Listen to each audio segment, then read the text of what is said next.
জয় রাম, জয় গুরু, নমস্কার। গল্প কথায় রাম ঠাকুর চ্যানেলে সব বন্ধুদের স্বাগতম।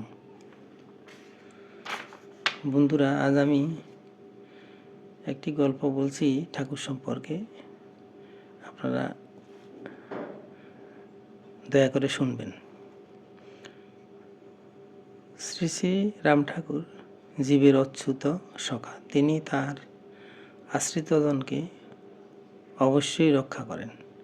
এ সম্পর্কে শ্রী শ্রী সত্যনারায়ণের পাঁচালীতে রয়েছে, দুঃখ বিনাশিনী তথা তোমার মঙ্গল কথা, যে গায় গাওয়ায় কিংবা শোনে। তুমি রক্ষা করো তারে, মহামারে মহাগরে, রণে বনে রিপু সন্নিধানে। শ্রী শ্রী ঠাকুর সদা প্রচ্ছন্ন বিগ্রহ ছিলেন। তিনি সকলভাবেই আছেন, তাঁর রূপ অচিন্ত। শ্রী শ্রী ঠাকুর শ্রীদেহে থাকা অবস্থাতে কোনো কোনো ভাগ্যবান অহেতুকভাবে ঠাকুরের কৃপা লাভ করেছেন।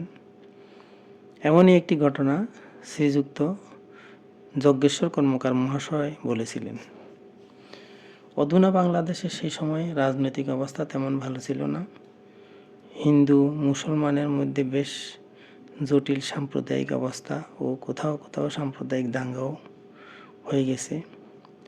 শ্রীযুক্ত অনাথ বণিক নামক একজন হিন্দু এবং তার বন্ধু হাজী সাহেব নামে একজন মুসলমান চট্টগ্রামে যাওয়ার উদ্দেশ্যে হাজীগঞ্জ থেকে রওনা দিয়েছেন। ট্রেনের কামরাতে সাম্প্রদায়িক মারামারি চলতে লাগলো। শ্রীযুক্ত অনাথ বণিক এবং হাজী সাহেব যে কামরাতে ছিলেন সে কামরাটিও বেশ বড় ছিল। কৈলদাম পৌঁছবার 2 স্টেশন থাকা অবস্থাতে এবার ওই কামরার অবস্থাও একটু অন্যরকম ধারণ করলে অনাথবাবু হাজী সাহেবকে বললেন, আমি নেমে যাই। হাজী সাহেব বললেন, এই যে মেল ট্রেন, কি করে নামবেন? অনাথবাবু তখন খুব ভয় পেয়েছিলেন এবং ওনাকে না জানিয়েই ট্রেন থেকে লাফ দিলেন এবং ট্রেন লাইনের পাশে নুড়ি পাথরে ওনার বুক মুখ সব ছিঁড়ে গেল, রক্তে দেহ ভিজে গেল। তিনি সংজ্ঞা হারিয়ে ফেললেন। এভাবে সেই স্থানে তিনি সন্ধ্যা পর্যন্ত পড়ে রইলেন। সন্ধ্যাবেলা একজন বুড়ো ভদ্রলোক এসে অনাথবাবুকে জাগিয়ে বললেন, উঠেন উঠেন, আপনি না কৈবল্যধাম যাবেন? অনাথবাবু ওই চিন্তা করতে করতেই সংজ্ঞা হারিয়েছিলেন। হঠাৎ সংজ্ঞা ফিরে পেয়ে তিনি ব্যথার কথা মনেও আনতে পারলেন না। ওই বৃদ্ধ ভদ্রলোক বললেন, আমিও তো কৈবল্যধামের নিকটে যাব, আমি আপনাকে কৈবল্যধাম দেখাইয়া দিব। এরূপ সংকটপূর্ণ অবস্থায় ওই বৃদ্ধ অপরিচিত লোকটি কিভাবে জানতে পারলেন যে অনাথবাবু কৈবল্যধাম যাবেন? ওই চিন্তাতেই আছেন। তিনি কি সুধী পাঠকের বুঝতে কোনো অসুবিধা হবে না যে এই দয়াল ঠাকুরের অহেতুক কৃপা। প্রকারান্তরে তিনি অনাথবাবুকে রক্ষা করেছেন। যথাসময়ে শ্রীযুক্ত অনাথ বণিক মহাশয় এরূপ আহত অবস্থায় কৈবল্যধাম গিয়ে পৌঁছলেন। তখন কৈবল্যধামের মহন্ত মহারাজ ছিলেন পূজ্যপাদ শ্রী শ্যামাচরণ চট্টোপাধ্যায়। তিনি অনাথবাবুকে জিজ্ঞাসা করলেন, মহাশয় আপনার নাম কি? তিনি বললেন, আমার নাম শ্রী অনাথ বণিক। মহারাজ বললেন, আপনার বাড়ি কোথায়? তিনি বললেন, হাজীগঞ্জের পাশেই মকিমবাদ গ্রামে। মহারাজ বললেন, আপনার পরিচিত লোকদের মধ্যে নাম বলেন। তখন তিনি বললেন, শ্রী যজ্ঞেশ্বর কর্মকার ও শ্রী লালমোহন কর্মকার। এবার তিনি কৈবল্যধাম আশ্রমে কিছুদিন থাকতে বাধ্য হলেন।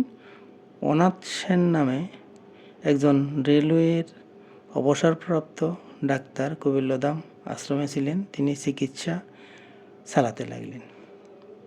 এদিকে হাজী সাহেব বাড়িতে ফিরে গেছেন, অথচ অনাথবাবুর কথা জিজ্ঞাসা করলে কিছুই বলতে পারেন না। অনাথবাবুর মা, স্ত্রী ও ছেলেরা অনাথবাবুর কোনো খবরাখবর না পেয়ে ঘরে মন খারাপ করছেন এবং কান্নাকাটিও করতে লাগলেন। এভাবে প্রায় দিন 15 চলে গেল। অতঃপর শ্রীযুক্ত যজ্ঞেশ্বর কর্মকার মহাশয়ের নিকট কবিরলধাম থেকে একখানা টেলিগ্রাম এসে পৌঁছে। ওই টেলিগ্রামে লেখা ছিল, অনাথের জন্য কোনো চিন্তা নাই, তিনি কবিরলধামে আছেন। অতঃপর প্রায় 20 দিন পর তিনি বাড়ি ফিরে আসেন। কবিরলধামের মহারাজ শ্রী শ্যাম ঠাকুর তার জন্য সব ব্যবস্থা করেছিলেন। বন্ধুরা, আজ এ পর্যন্ত। এখন আমি ঠাকুরের একটি বাণী পড়ে আপনাদেরকে শোনাচ্ছি। ঠাকুর বলেছেন, সংসার মায়াময়, মায়া মুগ্ধতা বশত ভ্রান্তি সাগরে নিমগ্ন হইয়া জীবভাব নানা রূপে তরঙ্গ খেলিয়া বিভোর থাকে। সুখ দুঃখ নিয়া সততই কাল তরঙ্গে ভাসিয়া থাকে। অদৃষ্ট চক্রের খেলায় চঞ্চলতা দ্বারা নানা ভাবের উদয় হস্ত হইয়া কর্তব্যপথকে রোধ করিয়া দেয়। ইহার হাত হইতে নিস্তার পাইবার পথ একমাত্র সহিষ্ণুতা। কর্তৃত্বাভিমানে জঞ্জাল উদ্গম করিয়া নানা মতে লাঞ্ছনা জন্মায়। অতএব যতদূর পারো অকর্তা কর্তব্য বৃদ্ধি করিবার চেষ্টা করিবে।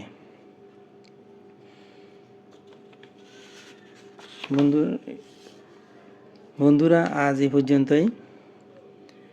আগামী দিন আবার শ্রী শ্রী ঠাকুর সম্পর্কে গল্প বাণী নিয়ে আপনাদের সাথে থাকব। বন্ধুরা, চ্যানেলটি যদি আপনাদের ভালো লেগে থাকে তাহলে সাবস্ক্রাইব করবেন। নূতন বন্ধু হলে সাবস্ক্রাইব করে পাশে থাকবেন চ্যানেলটির। বেশি বেশি করে লাইক, শেয়ার, কমেন্ট করবেন। ধন্যবাদ, ভালো থাকবেন। জয় গোবিন্দ, গুরু কৃপেই কেবলম।